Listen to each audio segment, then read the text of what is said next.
Hello guys, hi, this is Ganesh Nayak. आज हम जो ये वीडियो में डिस्कस करने वाले हैं एफआरएम वर्सेस सीएफए। ओके, ये कोई नॉर्मल वीडियो नहीं होने वाला है जहां पे हम बेसिक एग्जाम के डिटेल्स के बारे में बात करें, बट हम ट्राई करेंगे कि जो एक नॉर्मल स्टूडेंट कैंडिडेट के दिमाग में जो क्वेरी होती है कि मुझे एफआरएम करना चाहिए, मुझे सीएफए करना चाहिए। बहुत सारे वीडियोस उनको एग्जाम के डिफरेंसेस के बारे में बताते हैं, बट जो कोर और सच डिफरेंस है वो हम बहुत बहुत सारे वीडियोस नहीं कवर कर पाते। हम उसको करने की कोशिश कर रहे हैं इन दिस वीडियो।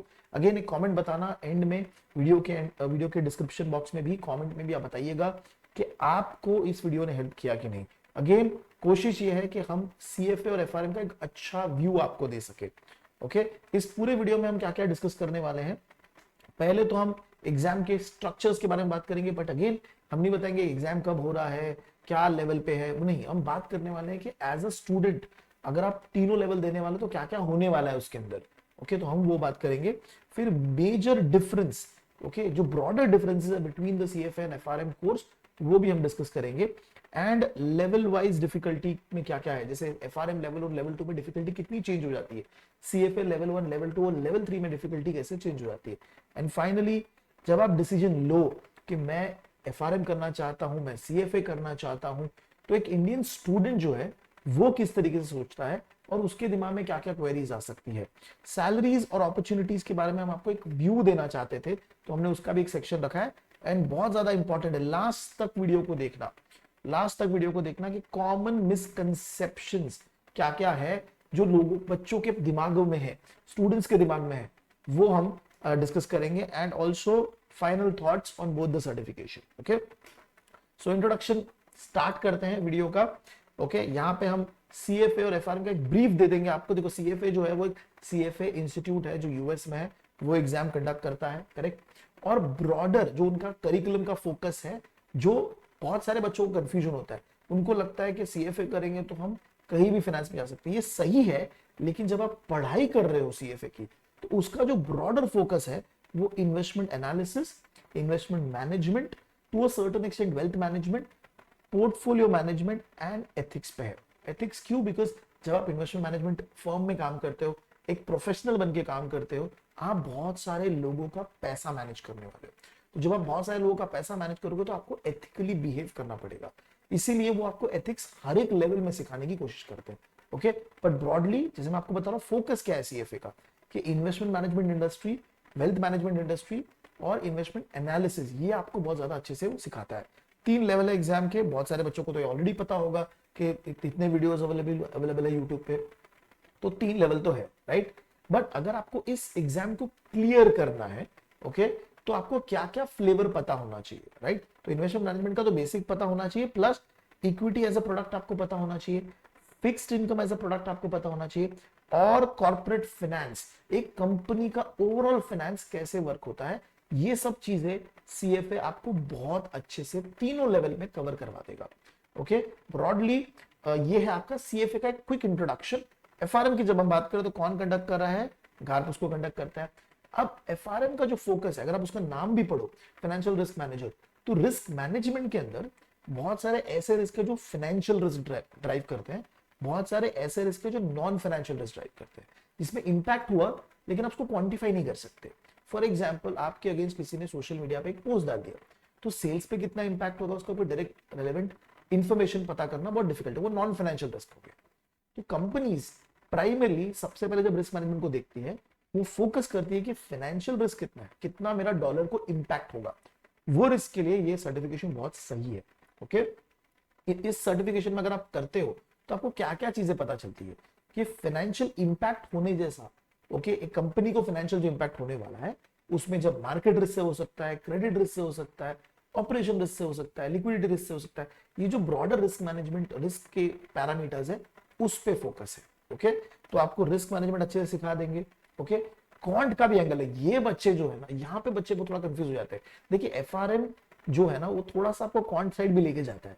मतलब अगर आप रिस्क मॉडलिंग साइड चले गए, या फिर जो बैंक के अंदर जो क्वांट साइड है, जो भी आप ग्लोबल बैंक्स में देखो जो क्वांट के रोल आते हैं, आप हमारे पॉडकास्ट भी देख सकते हो, हमने बहुत सारे पॉडकास्ट के ऊपर डिस्कशन भी किया है। ओके, तो वहां पे जब हम बात कर रहे हैं with respect to your quant या थोड़ा सा टेक्निकल साइड, तो एफआरएम बहुत ज्यादा सूट करेगा, बिकॉज एफआरएम आपको एक क्वांट स्टैट्स का बहुत अच्छा बेस दे देता है। अगेन उसके ऊपर आपको जाना है नहीं जाना है, उसमें करियर बनाना, वो अलग स्टोरी है, लेकिन क्वांटिटेटिव एनालिसिस आपको बहुत अच्छा समझा देगा। प्लस जैसे आप लेवल 2 में जाओगे तो आपको एक फ्लेवर भी देता है इंडिविजुअल रिस्क का। ओके, जैसे मैंने आपको बताया market risk, credit risk, liquidity risk, सारे जो रिस्क एक बैंक को, फाइनेंशियल इंस्टीट्यूशन को हिट करते हैं, वो सब कुछ बताएगा। प्लस रेगुलेटरी क्या बात कर रहा है, रेगुलेशन क्या बात करता है, तो वो भी बात करता है। ओके, वो भी आपको कोर्स अच्छा डिटेल में कवर कर लेता है। ओके, लेवल 2, ओके, 2 लेवल्स हैं एग्जाम के, सीएफए में 3 है, एफआरएम में 2 लेवल है। ओके, इसमें भी कैच है, मैं आपको आगे बताऊंगा कि कैसे एफआरएम और सीएफए के अंदर ओवरलैप है, करिकुलम में ओवरलैप है। सो वीडियो को एंड तक जरूर देखना। ओके, कहां कहां पे रिकॉग्नाइज्ड है। अगर आपको सपोज कोई बैंक के रिस्क मैनेजमेंट रोल में जाना है तो आपको एफआरएम करना चाहिए। ओके, अगर आपको थोड़ा सा ट्रेजरी साइड जाना है, ट्रेजरी में भी middle office, front office, back office होता है, वहां जाना है तो आप एफआरएम आपको अच्छे से ले जा सकता है। आपको कंप्लायंस में भी कोई कोई रोल्स में अंदर ले जा सकता है। ग्लोबल मार्केट्स के रोल्स हैं, वहां आप जा सकते हो। प्लस आपको प्रोडक्ट कंट्रोल के अंदर भी एंट्री मिल सकती है। प्रोडक्ट कंट्रोल रोल्स होते हैं बड़े इन्वेस्टमेंट बैंक्स के अंदर, and to certain extent audit में आप घुस सकते हो। ओके, बट ब्रॉडर अगर आप देखो तो ट्रेजरी एंड रिस्क मैनेजमेंट के रोल्स में आप बहुत इजीली फिट हो सकते हो with in by doing FRM. और यहाँ पे एक कॉमन मिसकंसेप्शन है बच्चों को कि रिस्क मतलब एक टीम। नहीं भाई, जब हम कोई भी बड़े इन्वेस्टमेंट बैंक में काम करते हैं, कोई भी बड़े ग्लोबल बैंक में काम करते हैं, with in the risk domain, with in the risk team, आपको 15 से 20 वैरायटी ऑफ टीम मिल जाएगी। ओके, तो इसका मिसकंसेप्शन में मत रहना कि आप एक ही टीम है, ऐसा नहीं है। ओके, बिकॉज जब मैं काम कर रहा था हमारी रिस्क टीम तो 250 लोग की थी, 15-16 टीम थी, 250 लोग की टीम इंडिया में बैठती थी। ओके, तो ऐसा मिसअंडरस्टैंडिंग मत लेके चलो। अब हम आगे चलते हैं कि अगर आपको ये एग्जाम्स के बारे में सोचना है, कोई भी ग्लोबल एग्जाम, आप सीएफए ले लो, आप एफआरएम ले लो, ये तो आपके दिमाग में क्या 3 चीजें आनी चाहिए, और 3 चीजें जनरली एक स्टूडेंट सोचता है।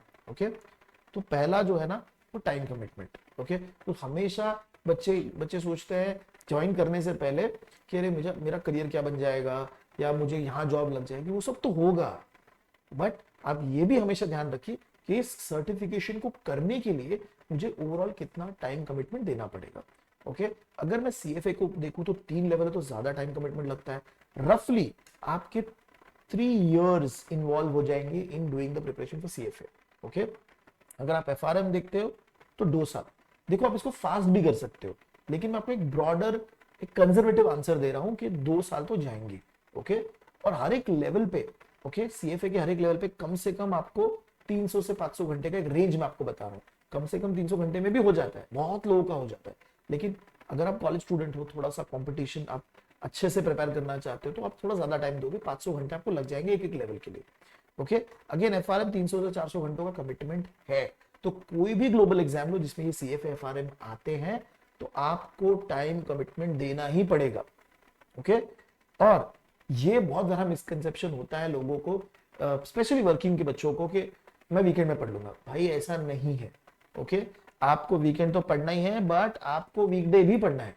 आप सीएफए कर लो, एफआरएम कर लो, आपको वीकेंड पढ़ना ही पड़ेगा। ये एग्जाम्स ऐसे है ही नहीं कि आप अपना टाइम कमिटमेंट से वीकेंड का रखो। ओके, तो प्लीज प्लीज प्लीज इस पे ध्यान रखना आप। ओके, अगर आपने सपोज एमबीए किया है, ओके, आप पढ़ाई कर रहे हो, एमबीए मास्टर्स कर रहे हो, तो आपको देखना पड़ेगा कि क्या मेरे पढ़ाई के साथ, क्या मेरे इंटर्नशिप्स के साथ ये एफआरएम सीएफए हो पाएगा, टाइम कमिटमेंट में निकाल पाऊंगा कि नहीं। ओके, तो वो थोड़ा सा आपको ध्यान रखना पड़ेगा। जॉब के साथ भी जो लोग वर्किंग है, पॉसिबल है, जॉब के बाद आपको टाइम निकालना पड़ेगा, बट ये कमिटमेंट बन जाएगी, तो आपको ध्यान रखना है उसको। ओके, प्रॉब्लम क्या आती है वर्किंग कंडीशन, वर्किंग प्रोफेशनल्स को प्रॉब्लम ये आ जाती है कि टाइम कैसे मैनेज करे। पढ़ाई क्या सुबह करने बैठे, इवनिंग में करने बैठे, हर रोज पढ़ना, कंसिस्टेंटली पढ़ना, ये सबसे बड़ा प्रॉब्लम है जो एक वर्किंग प्रोफेशनल करता है। कॉलेज स्टूडेंट्स को इतना फेस नहीं करता है प्रॉब्लम। ओके, लेकिन कॉलेज स्टूडेंट को दूसरा प्रॉब्लम आता है, वो है कि वो अंडर एस्टिमेट कर देते हैं एग्जाम को। ओके, सीएफए का फीस भर दिया, क्लास का फीस भर दिया, फिर आराम से स्टार्ट करेंगे। नहीं नहीं नहीं नहीं भाई, अभी करना पड़ेगा। ओके, तो ये पहला चीज जो हमने डिस्कस किया। Second, exam cost. ओके, यहाँ पे बहुत सारे लोग ऑब्वियसली वीडियोस में भी देखते हैं, ये हो रहा है, वो हो रहा है, इतना कॉस्ट है, इतने डॉलर्स है, सब सही है। ओके, पर आप ब्रॉडली सोच लीजिए कि हर एक लेवल पे, ओके, अभी तो सीएफए के थोड़े चेंजेस भी आ गए, तो आप पकड़ लीजिए ऑन एन एवरेज 1 लाख से 1.5 लाख आपका, तो 1 लाख से 1.5 लाख तो आपका जाएगा। ओके, जैसे आप फर्स्ट लेवल दोगे तो ज्यादा लगेगा, ओके, सेकेंड लेवल दोगे तो कम हो जाएगा, बिकॉज आपका जो फीस है ना वो थोड़ा सा फर्क पड़ जाता है, ज्यादा नहीं तो थोड़ा, ओके। इसमें एक और चीज भी है कि सीएफए में आपको 18% जीएसटी पे करना पड़ेगा, ओके। एफआरएम में अभी तक वो सिचुएशन नहीं है, आपको 18% जीएसटी नहीं पे करना है, ओके। ब्रॉडली जो फीस है एफआरएम की एक लेवल की, अब 80,000 एक एवरेज फीस पकड़ के चलिए, ओके, 80,000। और क्योंकि एफआरएम में आपको वन टाइम रजिस्ट्रेशन फी भरना पड़ता है, सीएफए में भी हट चुका है वो, तो एफआरएम में वन टाइम रजिस्ट्रेशन फी भरना है, जो लेवल 2 में कम हो जाता है तो आपका फीस थोड़ा कम हो जाएगा, ओके। नाउ जब हम ओवरऑल कॉस्ट सोच रहे हैं एग्जाम का, तो बहुत सारे बच्चे सोचते हैं अरे यही मेरा कॉस्ट है, नहीं, आपका कॉस्ट और भी है। जैसे अगर मैंने कोचिंग लिया तो उसका कॉस्ट क्या है, देखिए मैं भी पढ़ाता हूँ, मुझे भी पता है कोचिंग का एक फीस है, वो आपको पे करना पड़ेगा, because it's an investment, correct. तो आप मेरे पास आइए, कहीं और जाइए, आपको फीस पे करना पड़ेगा अगर आपको सपोर्ट चाहिए, ओके। बहुत सारे लोग खुद से भी पढ़ के एग्जाम क्लियर कर लेते हैं, ऐसी कोई बड़ी बात नहीं, ठीक है। तो मैं एकदम सच बात बता रहा हूँ आपको, ओके। मटेरियल लेना पड़ेगा, आप भले ही स्वेजर पढ़िए तो उसको खरीदना पड़ेगा, इंस्टीट्यूट का मटेरियल तो सीधा सीधा अवेलेबल होता है स्टूडेंट्स को, तो उसमें प्रॉब्लम नहीं है, बट एडिशनल मटेरियल बहुत सारे लोग यूज करते हैं to prepare for the exam, okay. तो वो कॉस्ट आपका आ जाएगा। रीटेक, अगर मैं एग्जाम पास नहीं हुआ इन द फर्स्ट अटेम्प्ट तो क्या होगा, राइट, तो उसका एक एडिशनल कॉस्ट होता है, सीएफए में भी है, एफआरएम में भी है, राइट। तो अगर आप, ओके, टीयर 2 टीयर 3 कैटेगरी से आते हो, ओके, मतलब आपकी फैमिली टीयर 2 टीयर 3 सिटी में, तो आपके लिए फाइनेंशियल बर्डन थोड़ा बड़ा हो सकता है, इसलिए सोच समझ के आप डिसीजन लीजिए कि मुझे प्रेप करना है, मेरे पास टाइम कमिटमेंट है, मैं कैसे करूंगा, फाइनेंसिस कैसे मैनेज करूंगा, ओके। उसके अलावा हम बात कर रहे हैं करियर इंपैक्ट की, ओके। जब मैं करियर इंपैक्ट के बारे में बात करता हूं तो सीएफए आपको कहां ले जा सकता है, एफआरएम कहां ले जा सकता है, ओके। देखिए अगर आप दोनों कोर्सेज को देखो, सीएफए भी देखो एफआरएम भी देखो, सीएफए बहुत ज्यादा पॉपुलर दिखता है आपको, ओके, बिकॉज सीएफए बहुत साल से है, बहुत सारी उनकी जो कम्युनिटी है वो एक्टिव है, इंडिया सोसाइटी बहुत एक्टिव है, और सीएफए इंस्टीट्यूट भी बहुत एक्टिव है इंडिया में, तो उसमें उससे आपको ना जो ब्रांड का एक बेनिफिट मिलता है वो जबरदस्त है, ओके। तो सीएफए एक बहुत बड़ा ग्लोबल ब्रांड है, अगर आप दुबई में जाके काम करना चाहते हो तो आपको सीएफए बहुत अच्छा रिकॉग्निशन दे देगा, मिडिल ईस्ट में भी दे देगा, ओके। तो और इंडिया में तो ऑब्वियसली है, ओके, बट आपको फाइनेंशियल सेंटर में रहना पड़ेगा, इन द सेंस आप सीएफए करके कोई टियर 2 सिटी में नहीं रह सकते, आपको वहां पे अपॉर्चुनिटीज नहीं मिलेंगे, आपको आना पड़ेगा toward the metros, okay. Same goes for FRM also, लेकिन एफआरएम बहुत ज्यादा बैंकिंग फोकस्ड है, ओके। तो जैसे आप एफआरएम करते हो आपके अपॉर्चुनिटीज ग्लोबल बैंक्स में ओपन हो जाएंगे, इंडियन बैंक्स में भी रिस्क में ओपन हो जाएंगे, ट्रेजरी में ओपन हो जाएंगे, इंडोनेशियन बैंक में भी हो जाएंगे। और एक और बेस्ट पार्ट जो मुझे लगता है एफआरएम का भी है कि एफआरएम जो है ना वो आपको रिस्क एज अ रोल हर बड़े कंपनी में होती है, मतलब अगर आप कोई भी एमएनसी भी देखो तो वहां पर रिस्क टीम होगी, ओके। सीएफए आपको कहां ले जा सकता है कि अगर मैं कोई बड़े एमएनसी में, वहां पे इन्वेस्टमेंट मैनेजमेंट की टीम हो सकती है, ओके। तो ये थोड़ा सा मतलब बैंकिंग की हट के भी आपको रोल्स मिल जाएंगे, ओके, सीएफए और एफआरएम के अंदर, ओके।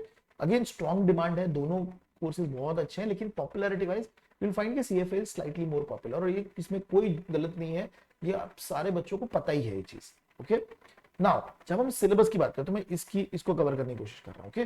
तो सीएफए ना बहुत वास्ट है, ओके। अगर आप लेवल 1 देखो तो अराउंड 100 चैप्टर आ जाते हैं, लेवल 2 भी बहुत, मतलब करिकुलम इतना टफ नहीं है बट बहुत फास्ट है। तो क्या होता है जब बच्चा पढ़ता है तो वो उसको पढ़ते पढ़ते पढ़ते वो इतना कंटेंट ऑब्जॉर्व कर लेता है कि भूलना स्टार्ट कर देता है, ओके। और उससे प्रॉब्लम क्या होती है कि एग्जाम भले इजी हो लेकिन आपको इतना सारा कंटेंट ऑब्जॉर्व करके अंडरस्टैंड करके एग्जाम के दिन जाना है, वहां पे बहुत सारे बच्चों को प्रॉब्लम होती है, ओके। सीएफए में हाँ ये तीनों लेवल पे, लेवल एफआरएम की बात करो तो कंपैरेटिवली एफआरएम लेवल 1 का करिकुलम कम है, 60 चैप्टर्स के आसपास है, लेवल 2 100 के आसपास है।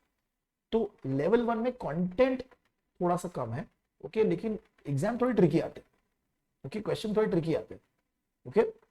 सी एफआरएम लेवल 2 में कंटेंट बहुत फास्ट हो जाता है बिकॉज 100 चैप्टर आपको पढ़ने हैं, ओके, लेकिन एग्जाम में पास परसेंटेज अच्छा, ओके। तो मैं जस्ट समराइज कर रहा हूं कि सीएफए का जो एग्जाम क्लियरिंग है, मतलब जो आप एग्जाम देते हो वो आपको बहुत इजी लगेगा अगर आपने सीएफए इंस्टीट्यूट का मटेरियल सॉल्व किया, क्वेश्चन बैंक सॉल्व किया है, लेकिन इतना भारी सिलेबस है कि पढ़ने में बहुत टाइम लग जाता है।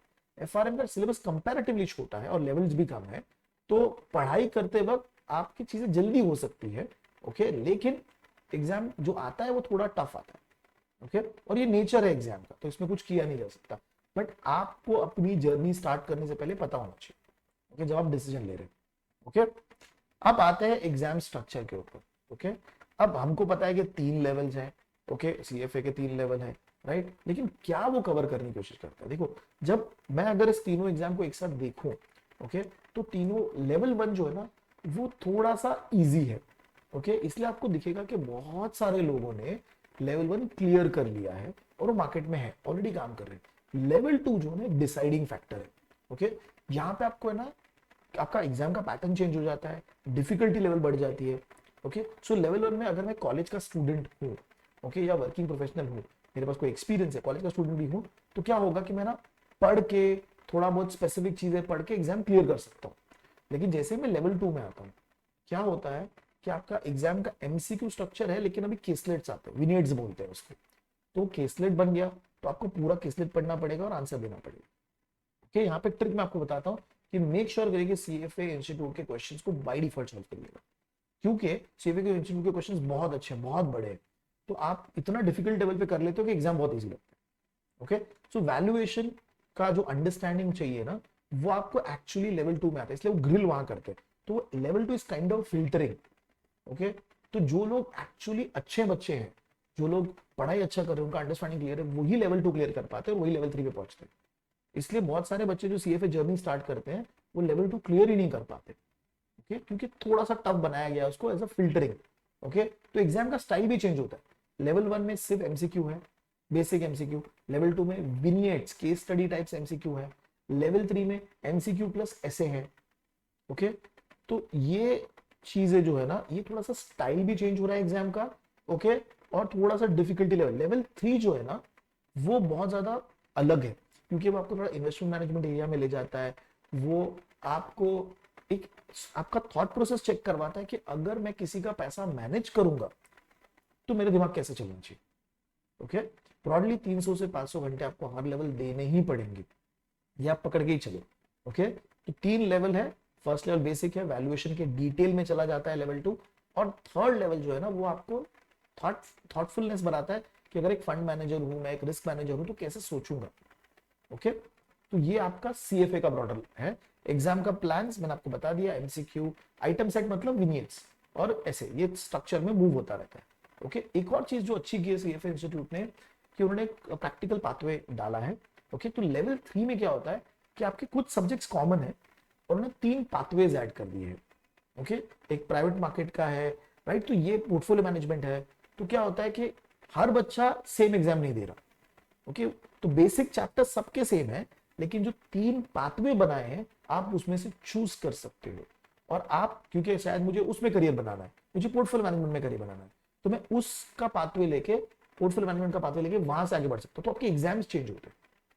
ओके, तो ये बहुत ही इंटरेस्टिंग है, जो सीएफए इंस्टीट्यूट ने अभी रिसेंटली ही उसको चेंज किया था, तो ये स्टूडेंट्स को पता होना चाहिए। ओके, नेक्स्ट है कि कॉमर्स ग्रेजुएट और engineering. Okay, commerce graduate and engineering. Okay, commerce graduate जो है ना, वो अगर इस एग्जाम को देना चाहते हैं, सीएफए के एग्जाम को देना चाहते हैं, तो प्राइमरली आपको दिखेगा कि ना, आपका लर्निंग कर्व थोड़ा सा स्टीप है। बिकॉज क्या होता है ना, कि बहुत सारे सब्जेक्ट्स ऐसे हैं, जैसे एफआरए, जो बेसिकली एफएसए है, अभी नाम थोड़ा चेंज हो गया, एफएसए हो चुका है। तो ये जो सब्जेक्ट, तो थोड़ा सा वो आपको यूएस गैप, आईएफआरएस, इसके पर्सपेक्टिव पे ले जाता है, जो शायद बच्चे ने पढ़ा ही नहीं हो। ओके, इक्विटी का उतना डिटेल एनालिसिस नहीं किया हो।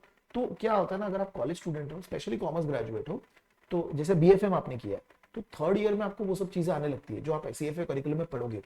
ओके, अगर आप सेकेंड ईयर में एग्जाम दे रहे हो, तो ये सब बहुत नया होगा आपके लिए, तो आपके लिए जो लर्निंग कर्व है ना, बहुत ज्यादा स्टीप हो जाएगा। ओके, बहुत ज्यादा स्टीप, मतलब आपको बहुत पढ़ना पड़ेगा। ओके, बिकॉज आपने जॉब नहीं किया है, इंटर्नशिप्स भी नहीं की होंगी शायद, लेकिन चीजें जो पढ़ रहे हो वो इंडस्ट्री स्पेसिफिक है। ओके, तो ये सबसे अच्छा है कि आप इंडस्ट्री स्पेसिफिक चीजें पढ़ोगे, लेकिन उसमें मेहनत बहुत लगने वाली है। ओके, अगर आप सपोज कोई दूसरे बैकग्राउंड चाहते हैं, इंजीनियरिंग बैकग्राउंड चाहते हैं, तो देखो सीएफए के करिकुलम में ना क्वांट भी है, तो वो बहुत इजी लगेगा उन्हें। लेकिन सीएफए के करिकुलम में एफएसए भी है, थोड़ा सा इकोनॉमिक्स भी है, इक्विटी है, तो वो थोड़ा सा टफ लगता है। जहां पे मार्केट साइड आ जाता है, वो इंजीनियर्स को थोड़ा टफ लगता है। आई एम नॉट सेइंग कि वो एग्जाम नहीं दे सकते, एग्जाम क्लियर नहीं कर सकते, मैं सिर्फ ये बता रहा हूँ कि आपका जो प्रोफाइल है वो आपको कहाँ एडवांटेज देगा, कहाँ एडवांटेज नहीं देगा। ओके, तो कॉमर्स ग्रेजुएट्स को ना बॉन्ड अंडरस्टैंड करना इजी पड़ जाता है, कॉर्पोरेट फाइनेंस थोड़ा इजी पड़ जाता है, ओके, ऑल्टरनेटिव भी इजी पड़ जाएगा, लेकिन शायद एफएसए नहीं पढ़े, एथिक्स थोड़ा सा नहीं पढ़े, राइट। तो ओवरऑल अगर आप देखते हो ना एग्जाम को, तो ब्रेथ बहुत तगड़ा है, मतलब आप बहुत कुछ पढ़ने वाले, 10 सब्जेक्ट्स हैं आपको लेवल 1 और लेवल 2 में, ओके। और जैसे जैसे आप लेवल 2 में, लेवल 3 में, तो अनप्रिडिक्टेबिलिटी थोड़ी बढ़ जाती है, मतलब डिफिकल्टी लेवल बढ़ जाती है। तो अगर आप पूरा सीएफए देने वाले हो तो स्लाइटली एग्जॉस्ट हो जाओगे 3 साल। तो आप ये मेंटली रेडी रहिए, ओके, कि मुझे टाइम देना है, कमिटमेंट देना है, और तीनों लेवल क्लियर करना है। अगर जर्नी स्टार्ट की तो तीनों लेवल क्लियर करना, ओके। ये आपका बनता है ओवरऑल सीएफए का ओवरव्यू, ओके। सीएफए में कितने लेवल्स है और क्या है, ओके। अगर मैं बात करूं एफआरएम की, ओके, एफआरएम का एग्जाम स्ट्रक्चर, अगेन ये भी आप लोगों ने ऑनलाइन यूट्यूब पे सब जगह पढ़ा ही होगा, ओके। ब्रॉडली 2 लेवल्स हैं, ओके। लेवल 1 जो है वो एक्चुअली आपको कवर करवाता है बेसिक्स, ओके। आपको क्वांट भी है, जैसे यहाँ पे क्वांटिटेटिव एनालिसिस भी है, ओके। फाइनेंशियल मार्केट्स का प्रोडक्ट भी बताते हैं कि क्या क्या, जो एक्चुअली सीएफए में भी है, ओके। और थोड़ा सा डिटेल में आप जाते हो रिस्क मैनेजमेंट की तरफ, ओके। नाउ एफआरएम लेवल 2 का जो लेवल है वो सीएफए लेवल 2 जितना है, ओके। तो बहुत सारे लोग यहाँ पे कंफ्यूज होते हैं कि मैंने अगर सीएफए लेवल 1 क्लियर कर लिया तो मैं एफआरएम भी कर लूंगा। नहीं, थोड़ा चैलेंजिंग पड़ेगा आपको, और अच्छा कंसेप्चुअल अंडरस्टैंडिंग चाहिए उसके लिए, ओके। तो यहाँ पे क्या होगा ना, अगर मैं जनरली सजेस्ट करता हूँ बच्चों को कि अगर आप दोनों ही करना चाहते हो, एफआरएम भी सीएफए भी, तो पहले आप एफआरएम लेवल 1 करिए, बिकॉज जैसे आपका एफआरएम लेवल 1 हो गया ना, आपका 40% ऑफ सीएफए लेवल 1 हो गया, 40% ऑफ सीएफए लेवल 2 हो गया, ओके। और फिर आप कोई भी दीजिए, आप एफआरएम लेवल 2 दे दीजिए, सीएफए लेवल 2 दे दीजिए, उससे कोई फर्क नहीं पड़ेगा, ओके। और एक और इंटरेस्टिंग पार्ट क्या है, लेवल्स में जो आप लेवल 1 में पढ़ रहे हो बहुत बेसिक पढ़ रहे हो, इसलिए वो कॉमन होता है सीएफए के साथ, लेकिन जैसे ही लेवल 2 में आ गए, यहाँ पे आप इंडिविजुअल रिस्क में और डिटेल में जाओगे, ओके। यहाँ पे आपको समझेगा कि बैंक जब अपना डिसीजन लेता है, ओके, बिजनेस में ऑपरेट करने में क्या क्या रिस्क इंपैक्ट है, क्या हर एक रिस्क का अलग थॉट प्रोसेस है, हर एक रिस्क अलग तरीके से इंपैक्ट करता है, वो सब बहुत अच्छे से डिटेल में पढ़ोगे। तो एक्चुअली एफआरएम का जो करिकुलम है जो आपको अच्छा लगेगा वो लेवल 2 लगेगा, ओके, बिकॉज वो बहुत ज्यादा कॉन्सेप्चुअल अंडरस्टैंडिंग वाइज है, फिर रेगुलेशन थोड़ा सा हैवी है, ओके। यहाँ पे बेसिक्स बहुत ज्यादा कवर करता है, और क्वांट जो आपको दिखेगा ना, स्टैट्स एंड ऑल, वो लेवल 1 में, लेवल 2 में ही नहीं, ओके। तो ये आपका एक ब्रॉडर व्यू है दोनों लेवल का for FRM, okay. Commerce grades, okay, सबसे बड़ा प्रॉब्लम आता है उनको क्वांट्स वाले पार्ट, क्वांट्स एंड स्टैट वाले, बट अगेन वो एक बुक है, 20% वेटेज है, ये ब्यूटी है एफआरएम की। लेवल 1 में क्या है ना, ज्यादा फोकस नहीं है क्वांट पे, भले ही उसका बुक है, एक सब्जेक्ट है, लेकिन एग्जाम में उतना फोकस नहीं है, एग्जाम थियोरी आता है, ओके। एफआरएम जो है ना, इंजीनियर्स बहुत अच्छे से अडेप्ट कर सकते हैं, क्योंकि उनको क्वांट पढ़ना पड़ेगा, क्वांट इजीली वो कर सकते हैं बिकॉज उन्होंने स्टैट्स पढ़ा है, राइट। बट फोकस है कि रिस्क आना चाहिए, फाइनेंशियल प्रोडक्ट्स आने चाहिए, वहां पे थोड़ा सा वो मार खा जाते हैं, तो उनको वहां पे प्रिपरेशन अच्छा करना पड़ेगा, okay. Working professionals, okay, working professional जो चैलेंज सीएफए में था एफआरएम में भी है, लिमिटेड टाइम है, कब पढ़ूं, ओके, गाइडेंस चाहिए, राइट। तो अगर आप हमारे स्टूडेंट हैं या फिर आप नहीं भी हो, फॉर एग्जांपल आपको गाइडेंस चाहिए, स्टडी प्लानर चाहिए, हमको व्हाट्सएप नंबर पे रीच करिए, मेरा व्हाट्सएप नंबर आपको स्क्रोलर पे दिखता रहेगा, ओके, उस पर आप रीच कर सकते हो, ओके, कि क्या प्लानिंग होनी चाहिए, क्या थॉट प्रोसेस होना चाहिए। तो ओवरऑल फोकस जो है ना एफआरएम का, वो ट्राई करता है कि आपका थोड़ा क्वांट साइज थोड़ा स्ट्रांग हो जाए, और आपका फाइनेंस का जो foundation in terms of products वो बहुत तगड़ा हो जाए, ओके। ये आपका फोकस रहता है, okay. Few key differences between FRM and CFA, okay. अब यहां पे क्या है ना, कि मैं थोड़ा सा आपको एक ब्रॉडर व्यू बताऊंगा, ओके। यहाँ पे ना लेवल्स पे अगर आप जाते हो तो सीएफए है ना, आपको कैलकुलेशन बहुत करवाता है, ओके। तीनों लेवल्स पे कैलकुलेशन अच्छा है, मैं क्वांट की बात नहीं कर रहा हूँ, मैं कैलकुलेशन एक फॉर्मूला ड्रिवन चीजों की बात करूंगा। स्पेशली आपको लेवल 1 में ज्यादा दिखेगा, लेवल 2 में थोड़ा थोड़ा कम होते जाएगा, लेवल 2 लेवल 3 में।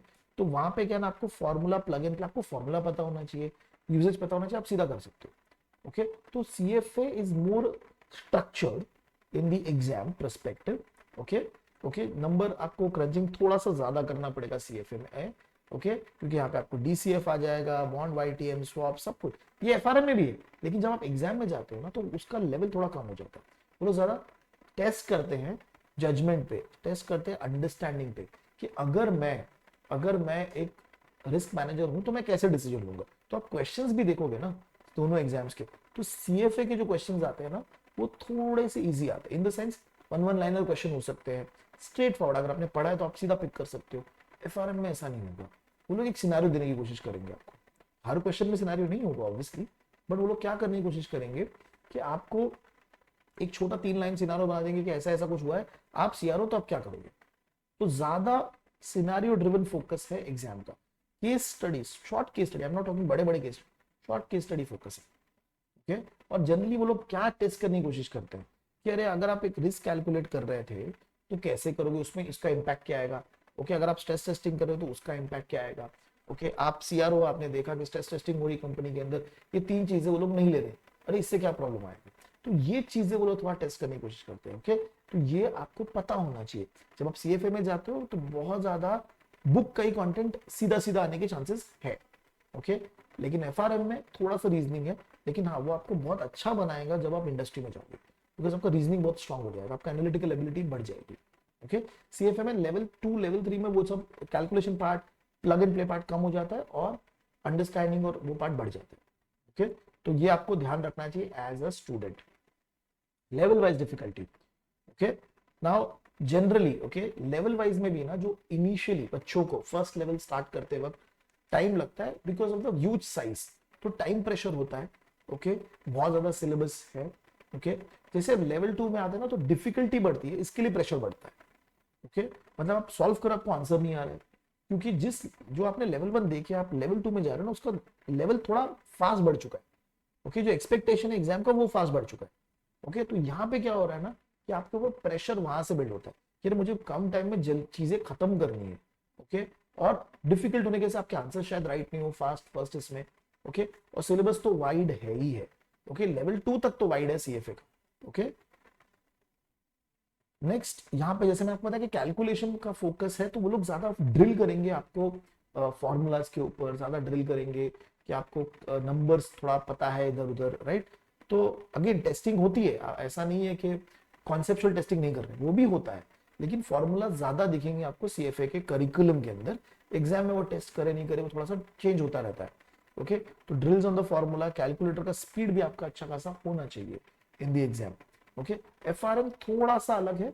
ओके, वो सीधा चीजें नहीं पूछता, जैसे मैंने आपको बताया कि सिनेरियो दे देता है, थोड़ा गेम खेलता है आपके साथ, लेवल 1 और लेवल 2। ओके, कई कई बार हमने देखा है कि लेवल 2 में दो दो बुक्स कवर्ड कंबाइन होके आते हैं। ओके, तो it tries to play game with you as a student, तो देखना चाहते हैं कि आप डिसीजन कैसे लेते हो। ओके, तो राइट आंसर पिक करना, और सबसे बड़ा प्रॉब्लम जो है ना एफआरएम में दिखता है, सीएफए में नहीं है वो, कि आपके 4 ऑप्शन आते हैं, सीएफए में 3 आते हैं, राइट। तो जब आप 4 ऑप्शन में बैठे हो, आपने 2 एलिमिनेट कर दिया, एफआरएम में क्या हो रहा है कि लास्ट के 2 बचे ऑप्शन में आप अटक जाते हो, आपको पता ही नहीं है कि क्या चूज करना है। यहाँ पे आपकी रीडिंग बहुत हेल्प करती है, राइट। आपको ये पता होना चाहिए कि अच्छा ये कहीं तो मैंने पढ़ा है, इसके बेसिस पे आप चूज करते हो। तो इसलिए क्या होता है ना कि आप जब एग्जाम से बाहर निकलते हो तो आपको श्योर नहीं है कि मैंने आंसर राइट किया था कि नहीं, बिकॉज आप 2 ऑप्शन में आके फंस चुके हो बहुत सारे क्वेश्चन में, और आपने एक चूज किया बिकॉज आपको लग रहा है, गट फीलिंग है कि ये आंसर होना चाहिए, आप 100% श्योर नहीं हो। सीएफए में बहुत सारे क्वेश्चन में 100% श्योर होंगे बिकॉज ऑफ फॉर्मूला ड्रिवन है या स्पेसिफिक कंटेंट टेस्ट हो रहा है, तो वहां पे आप 100% श्योर हो सकते हो। ओके, आपकी कॉन्सेप्चुअल क्लैरिटी बहुत तगड़ी चाहिए। ओके, एफआरएम में तगड़ी चाहिए। ओके, आपको सिनेरियो भी अंडरस्टैंड करके रीडिंग करना, जितना आपका रीडिंग अच्छा होगा, मटेरियल का आप स्वेजर यूज करें तो स्वेजर का रीडिंग होना चाहिए, एक एक चीज जो लिखी है आपको पता होनी चाहिए। ओके, तो ये एक ब्रॉडर व्यू जो है ना, ये मैं आपको दे रहा हूँ, लेवल हर एक के लेवल पे आता हूँ ताकि आपको और भी अच्छा पता चले। जब मैं सीएफए लेवल 1 की बात कर रहा हूँ तो 10 सब्जेक्ट है, ये तो सबको ही पता है, राइट। फोकस थोड़ा सा फॉर्मूला ड्रिवन है, बेसिक एक्सप्लेनेशन एप्लीकेशन पे ज्यादा फोकस है, मत क्योंकि लेवल 2 में इन डेप्थ एनालिसिस होगी, इन डेप्थ चेकिंग वहां होगी। यहाँ पे क्या है ना, आपको बेसिक बेसिक पता है क्या, जैसे इक्विटी में है तो आपको डीसीएफ पता है क्या, डीसीएफ कैसे करते हो पता है, क्योंकि लेवल 2 में उसको और एक लेवल पे लेके जाएगा, डीसीएफ के मेथड्स बताएगा। ओके, तो इसलिए लेवल 1 पे अच्छा आना चाहिए, मुझे लेवल पे क्लैरिटी होनी चाहिए। ओके, तो ये चेकिंग ज्यादा होती है आपके सीएफए के एग्जाम में। What are the core skills that are being tested. Okay, आप कैलकुलेटर कितना अच्छा यूज कर सकते हो, आप फॉर्मूलाज कितना अच्छे से कर सकते हो, आपने करिकुलम को कितना अच्छे से पढ़ा है वो टेस्ट होता है, कितना फास्ट आप कैलकुलेशन कर सकते हो वो टेस्ट होता है, टाइम मैनेजमेंट, बिकॉज कम टाइम में आपको ज्यादा सॉल्व करना है, ऐसा हो जाता है। ओके, तो इसलिए करिकुलम भी वास्ट है, थोड़ा सा टाइम मैनेजमेंट लेवल 1 में ज्यादा दिखेगा आपको। ओके, आपको करना पड़ेगा, तो बहुत लोग के क्वेश्चन छूट जाते हैं। Okay, maths is slightly basic, ज्यादा चैलेंजिंग नहीं है, बट वॉल्यूम है एग्जाम के अंदर, कंटेंट बहुत है, कॉम्प्लेक्सिटी इतना नहीं है। ओके, बहुत सारी चीजें ना डिटेल में दी गई है, लेकिन आपको उसको पिकअप करना पड़ेगा, वैसा होता है। ओके, जैसे ही आप लेवल 2 पे जाते हो, अगर लेवल 2 में सब्जेक्ट सेम है, लेकिन वो हर एक सब्जेक्ट में एक एक लेवल चले गए, ऊपर चले गए। ओके, यहाँ पे आपको विनियट्स आएंगे, केस स्टडी बेस्ड आएंगे। ओके, तो यहाँ पे आपका एग्जाम का पैटर्न चेंज हो गया।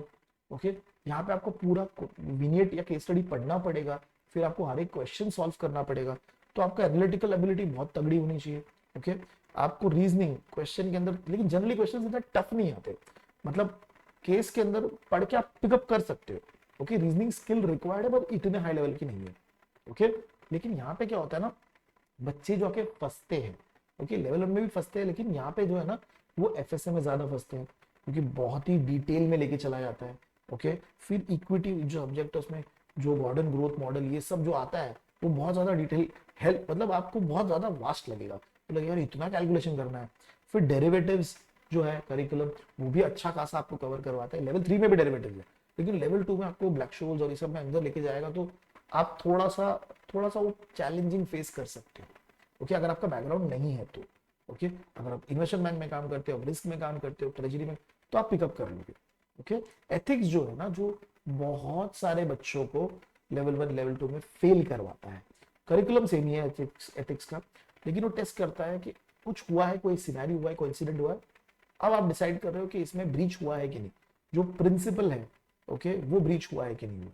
तो वो करिकुलम ऐसा है कि आप जितना क्वेश्चन सॉल्व करोगे, उतना ही आपको आपकी कंफर्ट लेवल बढ़ेगी। आप रीड करोगे तो आपको कुछ ज्यादा बेनिफिट नहीं होने वाला। पढ़ना जरूरी चाहिए, एक बार तो डेफिनेटली पढ़ना चाहिए, लेकिन उसके बाद आपको सॉल्विंग ही करना है एथिक्स का।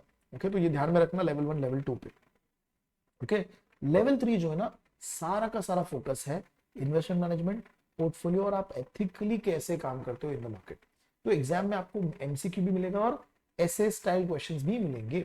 ओके, और बहुत ज्यादा टेस्टिंग होगी कि आप अपने क्लाइंट को कैसे हेल्प करने वाले, मतलब आप क्लाइंट का पोर्टफोलियो कैसे स्ट्रेटेजाइज कर रहे हो, राइट, क्लाइंट के प्रोफाइल के बेसिस पे। ओके, आप रिस्क एनालिसिस कैसे कर रहे हो, वो भी टेस्ट किया जाएगा। तो इसलिए ना बहुत सारे बच्चे जो लेवल 3 में फेल होते हैं, वो इसलिए फेल होते हैं बिकॉज उनका जो टाइपिंग है या फिर जो कंस्ट्रक्टेड आंसर्स हैं, उसमें किस तरीके से आंसर देना है वो उनको पता नहीं है। एमसीक्यू तो सब लोग कर लेते हैं, लेकिन फंसते हैं कंस्ट्रक्टेड आंसर्स में। ओके, तो clear explanation and structured writing आपको लिखना पड़ेगा, टू द पॉइंट लिखना पड़ेगा, पूरी राम कहानी नहीं सुनानी है उनको, टू द पॉइंट ही लिखना पड़ेगा उसके अंदर। ओके, तो ये इसकी वजह से बहुत लोग फेल होते हैं, तो ये स्किल आपको आना चाहिए। इसलिए क्या होता है ना, लेवल 3 के बच्चों को कंस्ट्रक्टेड रिस्पॉन्स का प्रैक्टिस पहले से ही करना पड़ेगा। ओके, हम बहुत बार अज्यूम कर लेते हैं मुझे तो आएगा, मैं सिर्फ टाइप कर लूंगा, नहीं, आपको लिखना पड़ेगा उसको, ताकि आपको पता है कि मैं क्या पॉइंटर्स में लिखूं उसको। तो चैलेंजिंग जो आता है ना, वो इंडियन स्टूडेंट्स को सबसे ज्यादा, बिकॉज उनका ऐसे का प्रैक्टिस नहीं है, और पहले 2 लेवल में कुछ ऐसे है ही नहीं, तो आप वहां फंसते हो। तो ये थोड़ा सा लेवल 3 का एक ओवरव्यू है, तो मुझे लगता है एज अ स्टूडेंट आपको पता होना चाहिए अगर आप अपनी जर्नी स्टार्ट करते हो। अब चलते हैं FRM. Okay, I think so हमने एफआरएम लेवल 1 मिस कर दिया, मैं इसको इस स्लाइड में नहीं है, बट मैं आपको कवर करवा देता हूँ। ठीक है, एफआरएम लेवल 1 है ना, उसका फोकस ज्यादा से ज्यादा है कि वो आपका बेसिक्स क्लियर करा दे प्रोडक्ट्स में, मार्केट कैसे ऑपरेट करता है उसके अंदर, और मॉडल जो वार मॉडल, एक्सपेक्टेड शॉर्टफॉल, जो रिस्क मॉडल है उसके अंदर, और बॉन्ड वैल्यूएशन, पूरा बेसिक्स क्लियर करा देगा। ओके, एग्जाम वाइज थोड़ा ट्रिकी है लेवल 1। लेवल 1 का पास परसेंटेज भी कम है, लेकिन जैसे आप लेवल 2 में आते हैं, जैसे मैंने आपको पहले बताया था, हर एक different type of risk cover हो रहा है, तो वो आपको बहुत अच्छा क्लैरिटी दे देगा कि इंडस्ट्री में क्या होता है।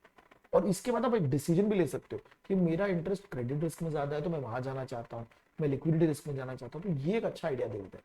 ओके, बट लेवल 2 का जो करिकुलम का कंटेंट है, वो एक लेवल ऊपर है। एक तो वास्टनेस बढ़ जाती है, चैप्टर्स बढ़ जाते हैं, 62 से लेके 104 पे पहुंच जाते हैं।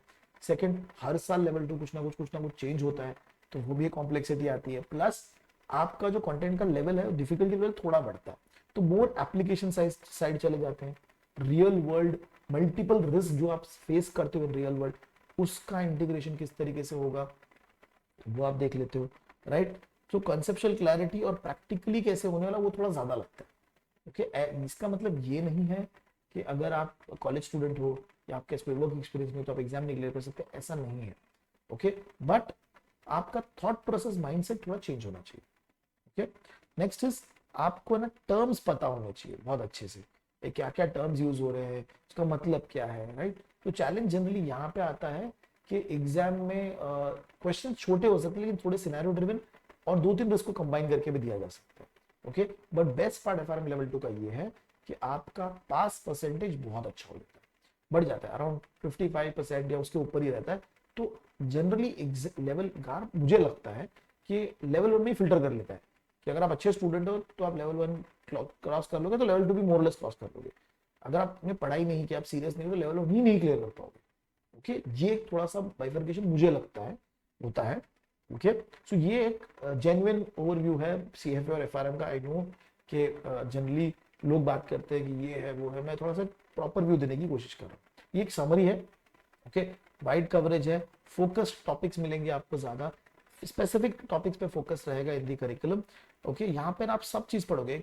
फाइनेंस में जो बंदों को पता होना चाहिए सीएफए सब करवा देगा, सबका एक फ्लेवर दे देगा मुझे। फिक्स्ड इनकम, डेरिवेटिव्स, आपका इक्विटी हो गया, आपका ऑल्टरनेटिव इन्वेस्टमेंट हो गया, पोर्टफोलियो, सब सिखा देगा। फिर आप डिसीजन ले सकते हो कि मुझे कौन से एरिया में जाना है। मुझे शायद कॉर्पोरेट फाइनेंस ही बहुत सही जमता है तो मैं उसी में जाऊंगा, ये आप डिसीजन ले सकते हो। ओके, एफआरएम में क्या हो रहा है ना, वो रिस्क में आपको बहुत ज्यादा डिटेल में लेके जा रहा है। फिर आप रिस्क में अपना एक टीम चूज कर सकते हो कि मुझे मार्केट रिस्क में ग्रो करना है। करेक्ट, सिलेबस 3 लेवल पे है और वास्ट है। ओके, यहाँ पे सब्जेक्ट्स भी कम है, लेवल भी कम है, तो ये एक ब्रॉडर व्यू है आपके एग्जाम का। ओके, अब मैंने क्या करने की कोशिश की है ना कि कॉमर्स स्टूडेंट और इंजीनियर के पर्सपेक्टिव से एक आंसर देने की कोशिश की है कि क्या करना चाहिए। ओके, कॉमर्स स्टूडेंट जिनको अभी क्लैरिटी नहीं है, ओके, कि मैं कहाँ जाना चाहता हूँ और उन्हें करिकुलम भी नहीं देखा है, अगर उनको एक्सप्लोर करना है ओवरऑल जो आपका व्यू है इन द फाइनेंस, तो उनको सीएफए करना चाहिए। अगेन आपको पैसा देखना है, टाइम कमिटमेंट देखना है, तो वो आप कर सकते हो। ओके, तो आपको सीएफए बहुत ज्यादा ब्रेथ देगा।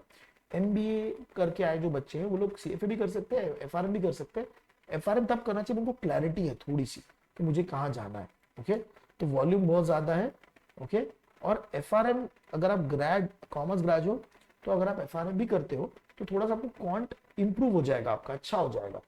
एग्जाम ये नहीं टेस्ट करा कि आप कैलकुलेशन कितना फास्ट करो, मैं एफआरएम की बात कर रहा हूँ। एग्जाम ये नहीं टेस्ट करा कि आप कैलकुलेशन कितना फास्ट करने की कोशिश कर रहे हो, बट आपका अंडरस्टैंडिंग कितना अच्छा है वो ज्यादा चेक करता है on the quant side. Okay, engineers के लिए बेनिफिट जैसे मैंने पहले बताया था कि उनको क्वांट पता होता है लेकिन वो स्ट्रगल करते हैं स्पेसिफिक एरियाज के अंदर, लाइक से for example products, market products में ऐसे स्टाइल राइटिंग सीएफए जब करते हैं ना इंजीनियर्स, उनको यहाँ पे बहुत बड़ा प्रॉब्लम होता है, अकाउंट से बहुत बड़ा प्रॉब्लम होता है, राइट। तो वो थोड़ा सा आपको ध्यान में रखना चाहिए। ओके, नेक्स्ट मैं आ रहा हूं इंडियन पर्सपेक्टिव से। एक इंडियन बच्चा जब एग्जाम्स के बारे में सोचता है तो क्या तरीके से डिसीजन लेता है, राइट। अगर मैं सीएफए करने वाला हूं और मैं अगर ग्रेजुएट और फाइनेंस स्टूडेंट हूं तो दो बहुत सारी चीजें आपका बेस बना हुआ रहेगा।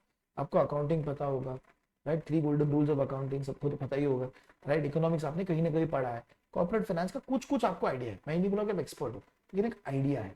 ओके, तो आप जर्नी फास्ट स्टार्ट कर लेते हो। ओके, आप क्वांट में थोड़ा सा ना कॉमर्स वालों को इतना नहीं घुसाते इन द कॉलेज। ओके, 11-12 में भी इतना नहीं, मैथ जरूर होता है बट थोड़ा सा क्वांट नहीं होता, प्रोबेबिलिटी रिग्रेशन नहीं किया होता। टिल द टाइम आप थोड़ा सा वो पढ़ो, बीएफएम करते हो तो थोड़ा सा कंटेंट आ जाता है उसके अंदर। ओके, चैलेंज जनरली फेस होता है बच्चों को कि अब तक जो कॉलेज का प्रिपरेशन किया था, एग्जाम दिया था, ओके, उसमें उतने डिटेल लेवल पे टेस्टिंग हुई नहीं। ओके, एग्जाम के 3 महीने पहले ही पढ़ लेते थे, 3 महीने पहले भी नहीं, सॉरी, एक हफ्ता पहले पढ़ के एग्जाम पास हो जाते थे, यहाँ पे वो नहीं कर पाते। ओके, यहाँ पे सिलेबस वास्ट है, आपका प्रिपरेशन बहुत तगड़ा होना चाहिए क्योंकि कंपटीशन आपके अगल बगल वाले नहीं, ग्लोबल ऑडियंस है, राइट। तो आपको ब्रेथ भी अच्छे से पता होना चाहिए, बहुत सारी चीजें कवर करनी है और डिटेल में भी आपको कवर करना है।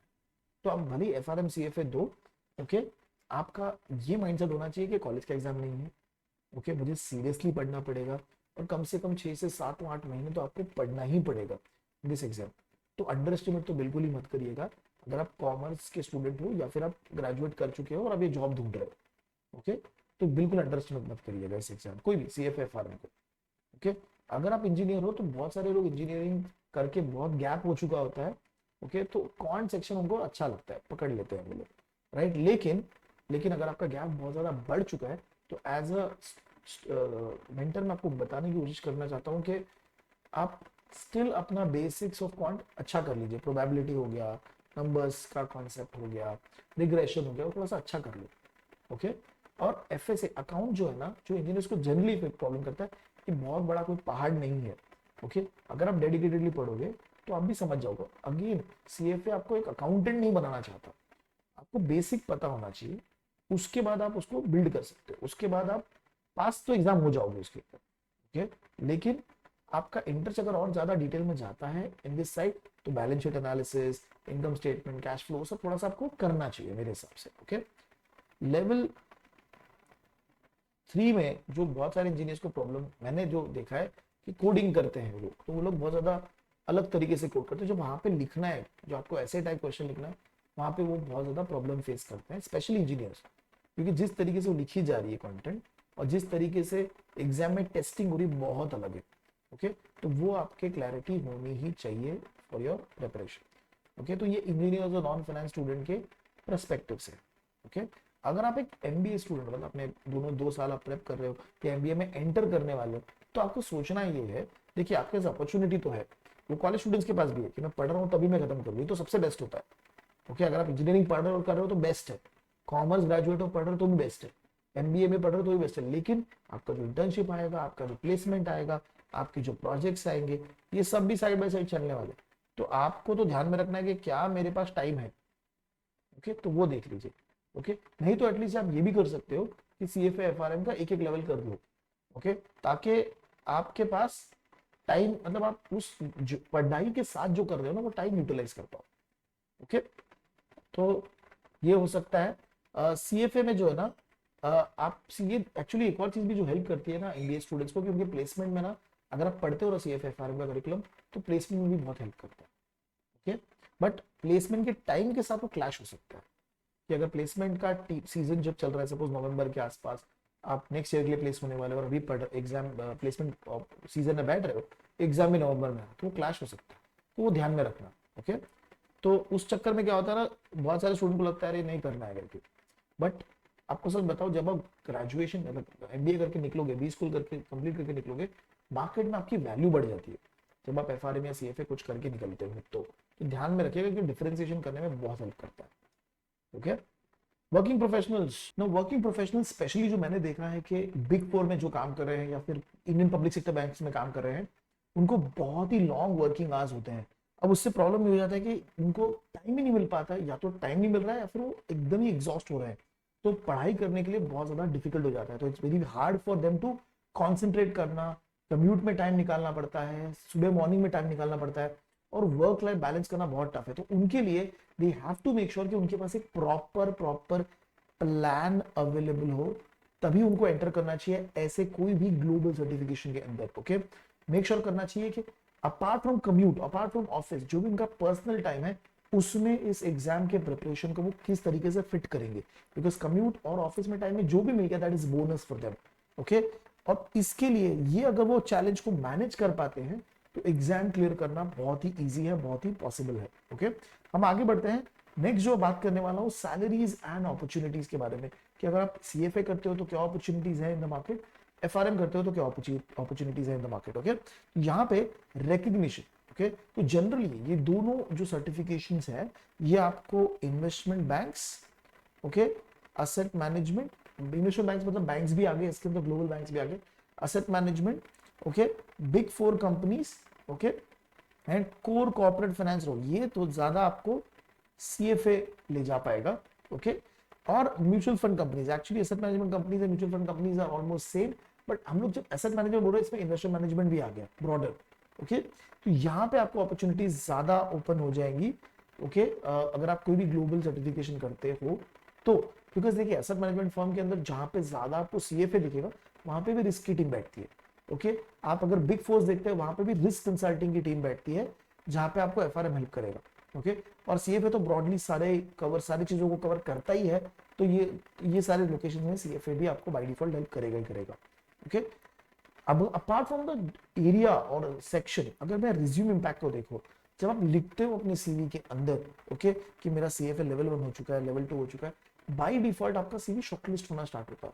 ओके नाउ एक चैलेंज जो मार्केट में है कि सीएफए लेवल 1 सिर्फ करके अगर आप जाओगे तो उतना रिकग्निशन नहीं है, बिकॉज बहुत सारे लोगों ने ऑलरेडी कर लिया है। ओके तो जनरली क्या होता है कि आपने CFA level 2 which is actually a deciding point, अगर आपने वो क्लियर कर दिया है तो आपको अपॉर्चुनिटी ज्यादा मिलने के चांसेस बढ़ जाएंगे।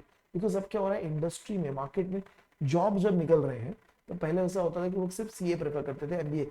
अब वो लोग सीएफए, एफआरएम ये भी प्रेफरेंस लिखते हैं, तो वहां पे भी आपको अपॉर्चुनिटी मिलना स्टार्ट हो जाएगा। ओके सिमिलरली करियर पाथ जो है, अगर मैं सीएफए की एक्सप्लिसिटली बात करूं ओके तो सीएफए कोर इन्वेस्टमेंट बैंक्स में आपको लेके जाएगा। ये स्लाइड बहुत इंपॉर्टेंट है, जो बच्चों को नहीं पता कि सीएफए करने के बाद मैं कहाँ जा सकता हूँ, तो कोर इन्वेस्टमेंट बैंकिंग में तो आप शॉर्ट जा सकते हो, तो उसमें पे बहुत सारे काम है जो सीएफए आपको पढ़ाता है और वहां पे वो यूज होता है। ओके और उसके अंदर बहुत अपॉर्चुनिटीज है, एरियाज है जहाँ पे आप जा सकते हो। फ्रंट ऑफिस जो सबसे ज्यादा दिखाई देता है राइट, जैसे एमएनए करना, D structuring, pitch book, CFA आपको रेडी करवा देगा उसके लिए, एटलीस्ट द बेस। मतलब आपको एकदम टॉप पॉलिश नहीं कर देगा, बट आपका जो कॉन्सेप्चुअल फंडामेंटल अंडरस्टैंडिंग है वो अच्छा कर देगा। कंसल्टिंग के अंदर भी जो आपको अंडरस्टैंडिंग नॉलेज चाहिए वो भी आपको सीएफए करवा के दे सकता है। ओके और जैसे ही मैं पोर्टफोलियो की बात कर रहा हूँ, ये एसेट मैनेजमेंट के एरिया में एंटर कर रहे हैं, इन्वेस्टमेंट मैनेजमेंट के एरिया में एंटर कर रहे हैं, जहां पे आप लोगों के पैसे मैनेज करो या लोगों का पोर्टफोलियो मैनेज करो। इन एरियाज के अंदर भी सीएफए आपको डायरेक्ट एंट्री लेके जाएगा। ओके और इक्विटी रिसर्च जो सबसे ज्यादा पॉपुलर है, सीएफए के साथ लोग करते हैं कि सीएफए प्लस इक्विटी रिसर्च का उन्होंने कुछ एक सर्टिफिकेशन कर दिया, लोग फाइनेंशियल मॉडलिंग करते हैं, इक्विटी रिसर्च करते हैं, वैल्यूएशन वाला कुछ कर लेते हैं। तो ये सब जो है ना, यहाँ पे आपको सीएफए बहुत हेल्प करेगा, बिकॉज वो एकदम इन लाइन बैठता है, इन सिंक बैठता है, जो आप एक्चुअली पढ़ रहे हो वही चीज इक्विटी रिसर्च में भी डायरेक्ट यूज हो रही होगी। ओके कॉर्पोरेट फाइनेंस का जो एरिया है ना, यहाँ पे भले ही सीएफए आपको चीजें सिखा दे, लेकिन यहाँ पे ना आप एमबीए से ज्यादा compete करोगे, इन्वेस्टमेंट बैंक में भी करोगे, लेकिन ये एरिया आपको ज्यादा एमबीए को जाते हुए दिखाई देगा as compare to CFA. Okay but still there are few CFAs who have been able to get into these roles. Okay apart from that आपको private equity firms, hedge funds में भी आपको अपॉर्चुनिटी मिल जाती है because of CFA, primarily because it is more popular, okay considered as one of the gold standards in finance. Okay now city की जो reach की हम बात करें, तो प्राइमरी जो जॉब अपॉर्चुनिटीज है, क्योंकि हम कोर फाइनेंस के रोल्स के बारे में बात कर रहे हैं, यहाँ पे जॉब अपॉर्चुनिटीज आपको टियर 1 का ज्यादा दिखेगी, मतलब मुंबई, चेन्नई, बैंगलोर या Delhi, Hyderabad to a certain extent आपको भी अपॉर्चुनिटीज मिलना स्टार्ट होगी। पुणे भी, ओके पुणे जो लोकेशन है वहां पे भी बहुत सारे फाइनेंस के firms, consulting firms, fintech firms आ रहे हैं, वहां पे भी अपॉर्चुनिटीज है। तो मेजॉरिटी जो क्रीम रोल है आपको आफ्टर डूइंग सीएफए यही टॉप सिटीज में आपको मिलेगा। यहाँ पे जो नया है, for example Ahmedabad, Gandhinagar, okay यहाँ पे न्यू सेंटर्स ओपन हो रहे हैं। ओके इंदौर में नए आउटसोर्सिंग सेंटर्स ओपन हो रहे हैं, ग्लोबल कैपेबिलिटी सेंटर्स हो रहे हैं, वहां पे भी सीएफएस की डिमांड धीरे धीरे बढ़ रही है। Okay so primarily it's gonna be tier 1 and tier 2 only. Okay requirement for success, लोग जनरली क्या करते हैं कि सिर्फ सीएफए नहीं करते। ओके ये हार्ड ट्रूथ है। ओके सिर्फ सीएफए से आप शायद ज्यादा डिफरेंशिएट नहीं कर पाओ, इन द सेंस कि आपको कोई ज्यादा प्रैक्टिकल चीजें नहीं पता। तो बहुत सारे लोग क्या करते हैं, इंटर्नशिप करते हैं। अगर आप फ्रेशर हो, प्योर फ्रेशर, आपने सीएफए कर लिया, इंटर्नशिप करो बॉस, पहले इंटर्नशिप करो फिर आप जॉब लगा लो। एंटर करना बहुत ज्यादा इजी होगा। मैं ये नहीं बोल रहा हूँ कि आपको जॉब लगेगी नहीं, तो जॉब लगेगी, लेकिन जब इंटर्नशिप करके आप अच्छे रोल्स में घुस पाओगे। ओके प्लीज ध्यान रखना, अच्छे रोल में घुस पाओगे। CFA plus MBA, okay now ये भी बहुत लोग करते हैं। बहुत सारे लोग क्या करते हैं, एमबीए कॉलेज में पढ़ रहे हैं, साथ में सीएफए कर लेते हैं, या फिर एमबीए कोई टियर 2 कॉलेज से कर लिया प्लस सीएफए कर लिया। ओके ये भी बहुत अच्छा कॉम्बिनेशन बन जाता है। ओके विद वर्क एक्सपीरियंस वाले भी लोग हैं, लेकिन ये कम है। अभी जो मेजॉरिटी जनता जो दे रही है सीएफए की एग्जाम, वो आपको यहाँ दिखाई देगी। ओके या तो कॉलेज में है, या तो एमबीए कर रही है, या तो ग्रेजुएट होकर अभी निकली है, या जॉब करने वाली है, वो लोग सीएफए दे रहे हैं। Okay CFA plus work experience वाले लोग थोड़े से कम है। ओके बट ये वो लोग हैं जिन्होंने देख लिया है इंडस्ट्री के अंदर कि मुझे कहाँ जाना है, और वो सीएफए इसीलिए कर रहे हैं कि मुझे इस पर्टिकुलर अपॉर्चुनिटी में वो एंट्री दे देगा। तो उनके लिए भी ये क्रेडिबिलिटी बहुत सॉलिड बिल्ड कर देता है, बिकॉज उनको क्लैरिटी है, उनको जॉब के रिक्वायरमेंट्स पता है, और उनके पास वो स्किल सेट सर्टिफिकेशन भी अवेलेबल है। ओके सैलरी ना, ये जो हमने नंबर दिया है ये बहुत ही कॉन्ट्रोवर्शियल है, ओके, कि आपको एक सैलरी लग जाएगी, ऐसा हो जाएगा, ये हो जाएगा, इसलिए मैं आपको बता रहा हूँ इसको पिंच ऑफ सॉल्ट के साथ ही आप लीजिए, ओके। ये tentative number, it all depends कि आप कौन सी कंपनी में जा रहे हो, क्या वो कंपनी ग्लोबल फर्म है, कौन सी लोकेशन पे जा रहे हो, रोल कितना डिमांड में है, क्या आपके पास रोल के लिए कोई एडिशनल स्किल सेट अवेलेबल है, राइट। पर एंट्री लेवल रोल का रेंज जो हमको दिखता है around 8 to 15 lakhs per annum दिखता है, ओके। अगर आप एकदम ही फ्रेशर हो तो शायद वो 8 नहीं हो, 6-7 भी इज ओके, बिकॉज आपकी एंट्री हो रही है इनटू गुड रोल।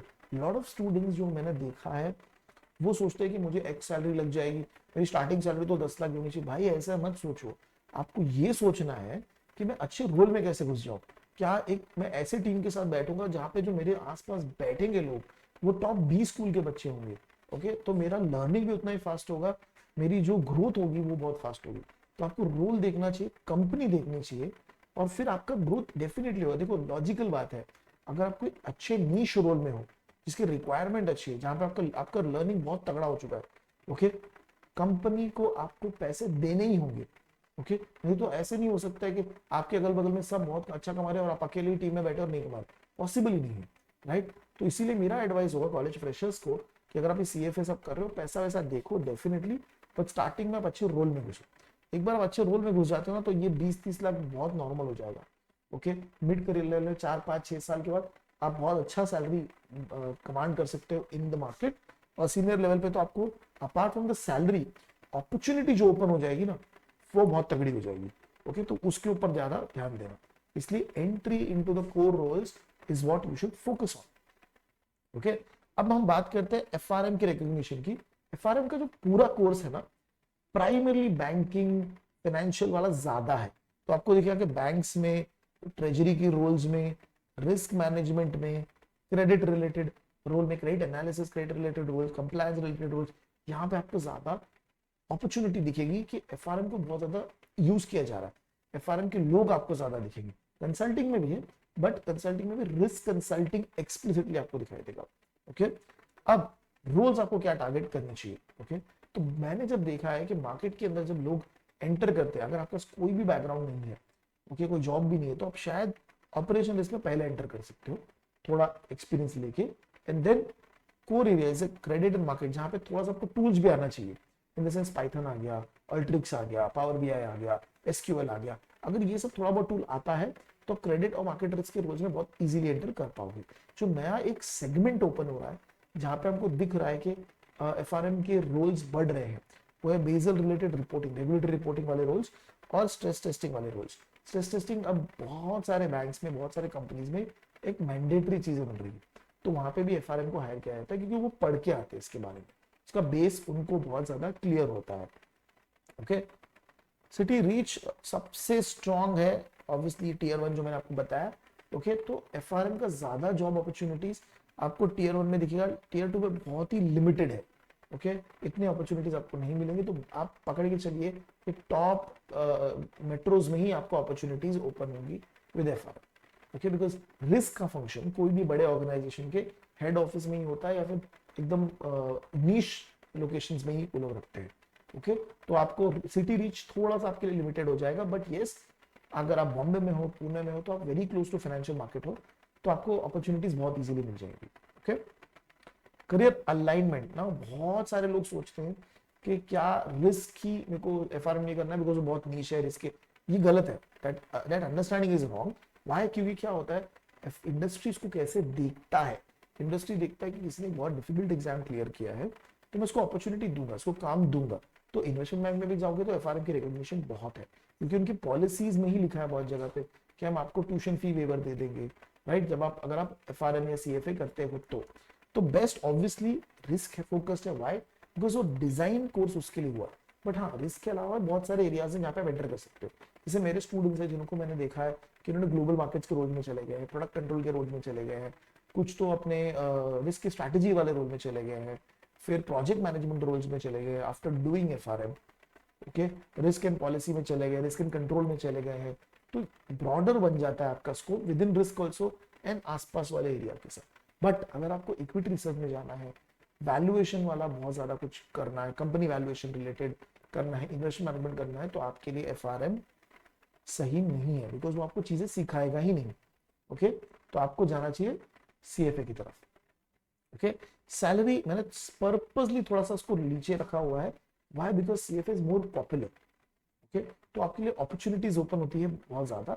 लेकिन देखिए, अगर आप ओवरऑल कंपैरिजन करो कि ग्रोथ ईयर ऑन ईयर के ग्रोथ के बाद आपको पैसा मिलेगा, तो वो ऑलमोस्ट उतना ही, क्योंकि एक बार ये सारे कोर्सेज एक बार आपको एंट्री लेके जाने के लिए बहुत हेल्प करते हैं।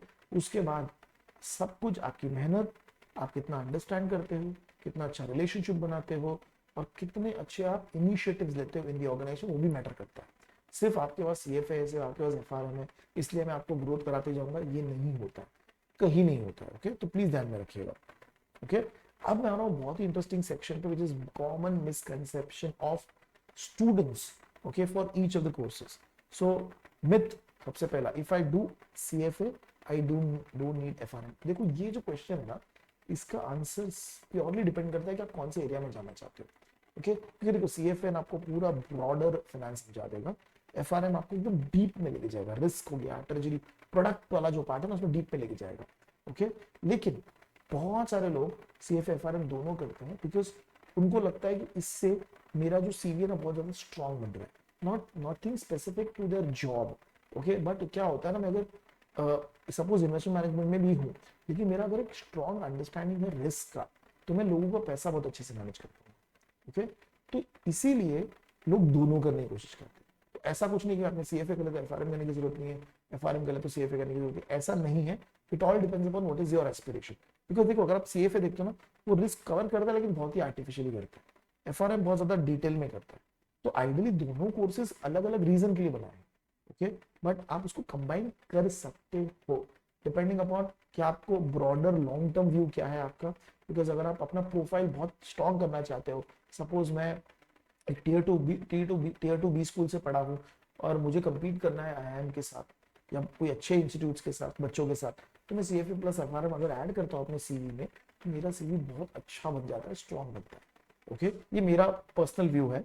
ओके, सेकंड मिथ है, doing both is always better. Again, okay, देखिए, दोनों करना प्रॉब्लम नहीं, जैसे मैंने आपको प्रीवियस क्वेश्चन में बोला कि कर सकते हो, आपका लॉन्ग टर्म व्यू क्या है। बहुत सारे लोग अगर अपना बहुत तगड़ा करियर बनाना चाहते हो, दोनों करें, लेकिन आपको देखना है कि भाई आप दो दो एग्जाम देने वाले हो over a period of next 5 year, आप बर्नआउट ना हो जाओ। ओके, तो बहुत ज्यादा टाइम जाएगा, बहुत ज्यादा एफर्ट जाएगा। ओके, ब्रेथ कैलकुलेशन, डेप्थ में आपको पढ़ना पड़ेगा, आपको फिर से वो कॉलेज वाले मोड में आके पढ़ाई करनी पड़ेगी along with job. Okay, so definitely आपका आपकी कमिटमेंट होनी चाहिए। ओके, सो और क्या होगा ना, अगर आपने दोनों भी किया है, अगर आपको रिस्क रिलेटेड रोल आया तो एफआरएम आपके लिए रेलेवेंट बन जाएगा। अगर आपने suppose investment management related, wealth management, equity related आपको अपॉर्चुनिटी है, तो सीएफए रेलेवेंट बन जाएगा। तो रिक्रूटर क्या देखता है कि क्या आपके स्किल सेट है, क्या जो मैं रोल लाया हूँ, क्या उससे मैच होने के लिए आपके पास रेलेवेंट सर्टिफिकेशन है क्या। ओके, ओके, तो आप अगर वो ऑप्शंस अपने लिए ओपन रखना चाहते हो, तो doing both is always better. Okay, और एल्स मत करिएगा। Okay, it's all depend upon what is your view. Okay, third, ये this is again a repeat. Okay, so final thoughts मेरे हिसाब से क्या होना चाहिए कि अगर आप एक कॉमर्स स्टूडेंट हो, ओके, तो आप सीएफए करिए। अगर आप कॉलेज में हो, सेकेंड ईयर में बैठे हो, और आपको लगता है कि यार मुझे 5 साल में दे सकता हूँ, अच्छे से पढ़ सकता हूँ, तो मैनेजेबल है उनके लिए, बट वॉल्यूम बहुत ज्यादा हैवी है।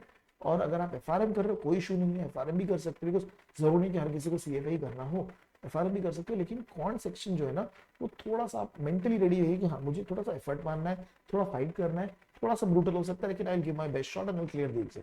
ये थॉट प्रोसेस आपका होना चाहिए। ओके, अगर आप इंजीनियरिंग के साथ करना चाहते हो, तो एफआरएम बहुत ज्यादा सूट करता है, बिकॉज आपका क्वांट बहुत ईजी हो जाएगा, तो फियर नहीं होगा। ओके, लेकिन जैसे हमने पहले बात किया, अकाउंटिंग, सीएफए में एथिक्स, इकोनॉमिक्स, एफएसए आपको थोड़ा सा टफ लगेगा। ओके, तो आप वैसे उस हिसाब से डिसीजन ले सकते हो। वर्किंग है तो रिस्क मैनेजमेंट में अगर काम करो तो FRM is no brainer, because आपको हेल्प करेगा इन टू ग्रो। अगर आप इन्वेस्टमेंट साइड में हो तो सीएफए इज मोर ब्रॉडर। एक और पॉइंट मैं ऐड करना चाहता हूँ कि बहुत सारे लोगों को सर्टिफिकेशन करना है, लेकिन उन लोगों को उनके पास इतना टाइम नहीं कि वो सीएफए डाल सके, सीएफए के लिए इतना टाइम डाल सके, then they should go for FRM. Okay क्यों? बिकॉज कम टाइम में आपको एक अच्छा सर्टिफिकेशन कंप्लीट करना है जहाँ पे जो आपने पैसे इन्वेस्ट किए, एफर्ट डाला, टाइम डाला, वो सब एक अच्छा रिजल्ट दे, then apart from CFA FRM is a very good certification. Okay, तो अगर आप इन्वेस्टमेंट मैनेजमेंट रोल्स पे हो तो आपके लिए सीएफए इज मोर नेचुरल। अगर आप रिस्क मैनेजमेंट रोल्स पे हो, उसके आसपास हो, रिस्क रिपोर्टिंग हो, तो FRM is more natural for you. Okay, तो वैसे भी सिलेक्शन कर सकते हो। ओके, फाइनल एडवाइस, ये 3 सवाल आपको, आपके पास आंसर होने चाहिए इसका। Okay, am I good with numbers, am I stronger on concept? If yes, then only ही आपको सीएफए एफआरएम की जर्नी स्टार्ट करनी चाहिए। ओके, ये बहुत सारे लोग नहीं करते। ओके, तो मेरा एडवाइस होगा कि आप ये पूरे चीजों को एनालाइज करिए, क्या मैं उतना कमिटमेंट दे सकता हूँ, क्या मैं वो नंबर्स क्वांट और सबके जो भी होगा, वो करिकुलम होगा, उसके लिए उतना एफर्ट डाल पाऊंगा, क्या मैं अपने कॉन्सेप्ट्स को अच्छा कर पाऊंगा। Okay, second, do I see a long term career in either core finance roles? Okay, बहुत सारे लोग बीएफएन कर चुके हैं, बैफ कर चुके हैं, लेकिन शायद उनको कोर फाइनेंस रोल पे नहीं जाना। Okay, they might and up doing marketing, they might and up doing logistic, कुछ और। ओके, तो आपका सवाल ये होना चाहिए कि हाँ, मुझे फाइनेंस में एक लॉन्ग टर्म करियर करना है, जैसे इन्वेस्टमेंट साइड हो गया, रिस्क मैनेजमेंट साइड हो गया। ओके, और बहुत सारे जो कोर फाइनेंस के एरिया है, क्या मुझे वहां जाना है? अगर हाँ, देन ओनली आपको सीएफए एफआरएम को चूज करना चाहिए। ओके, नेक्स्ट, विच क्वालिफिकेशन? ओके, अब यहाँ पे जो मैंने आपको पैरामीटर्स बताया कि सैलरी कैसी है, जॉब कैसा है, जो बाइफरकेशन बताया, ये सबको अगर आप वापस नोट डाउन करके रखोगे, it will help you to choose, take a decision between CFA और एफआरएम। ओके, क्या मेरा रोल्स कौन सा टारगेट है, टारगेटेड रोल्स है? अगर 3-4 रोल्स बहुत ज्यादा मैच कर रहे हैं, एफआरएम करिकुलम मुझे हेल्प करेगा, तो then you should choose FRM. क्योंकि देखो, आपको शायद 100% नहीं पता हो कि आपको कहाँ जाना है, पर आपको एक ब्रॉडर पता है कि मुझे कहाँ जाना है, उसके हिसाब से भी आप सर्टिफिकेशन चूज कर सकते हो। अगर आप दोनों करना चाहते हो, जैसे मैंने आपको बीच में भी बताया था, अगर आप सीएफए एफआरएम दोनों करना चाहते हो, तो I would recommend you do FRM level 1 first, then do CFA level 1, then CFA level 2, and then come to either of the remaining course. Okay, वो भी किया जा सकता है। Okay, so डिफिकल्टी है, दोनों कोर्स में डिफिकल्टी है, बट अपॉर्चुनिटी बहुत बड़ी है, करियर आपका लंबा है, सर्टिफिकेशन आपको लगेगा ही लगेगा to upskill yourself. So difficulty temporary है, बिकॉज 2-3 साल में आप सब खत्म कर दोगे। ओके, और करियर फिर जो आपको मिलेगा, जो बेनिफिट मिलेगा, जो रिकग्निशन मिलेगा, वो परमानेंट है। तो आपके ऊपर है कि आपकी माइंडसेट क्या है, कि करंट जो इश्यूज हैं, ओके, करंट आपको जो चैलेंजेस आने वाले हैं पढ़ाई करते वक्त, एफर्ट डालते वक्त, क्या मैं उसको टैकल करूंगा और उसको अपॉर्चुनिटी में कन्वर्ट करूंगा? तो फिर आपको सीएफए एफआरएम की तरफ जाना चाहिए। ओके, सीएफए और एफआरएम का हमने बाइफरकेशन भी दे दिया, और क्यों वो दोनों में से कुछ एक कोर्स करना चाहिए, हमने उसका अंडरस्टैंडिंग भी स्टार्टिंग में भी बता दिया और अभी भी आपको बता दिया। ओके, तो आई होप ये वीडियो आपको हेल्प करेगा। अगर आपको फिर भी कोई क्वेरी है तो आप मुझे व्हाट्सअप कर सकते हैं। ओके, ऑन दिस नंबर हम आपको डेफिनेटली हेल्प करेंगे, गाइड करने की कोशिश करेंगे। इट्स 9819137880। उसके अलावा इस वीडियो के एंड में आप अपने कमेंट सेक्शन में अपने क्वेरीज डाल सकते हो। आपको क्या चैलेंजेस आ रहे हैं, क्या आपके दिमाग में क्वेरी है with respect to CFA FRM, अगर मैं कुछ एड्रेस नहीं कर पाया तो I will address that also personally on the chat, on the comment section. Okay, so till that point enjoy, and हम बहुत सारे ऐसे इंटरेस्टिंग वीडियोस लाने वाले हैं जो बच्चों को हेल्प करेंगे to take decisions in their finance career. So stay with us and subscribe to our channel. Okay, subscribe to our channel for more such amazing videos. Thank you.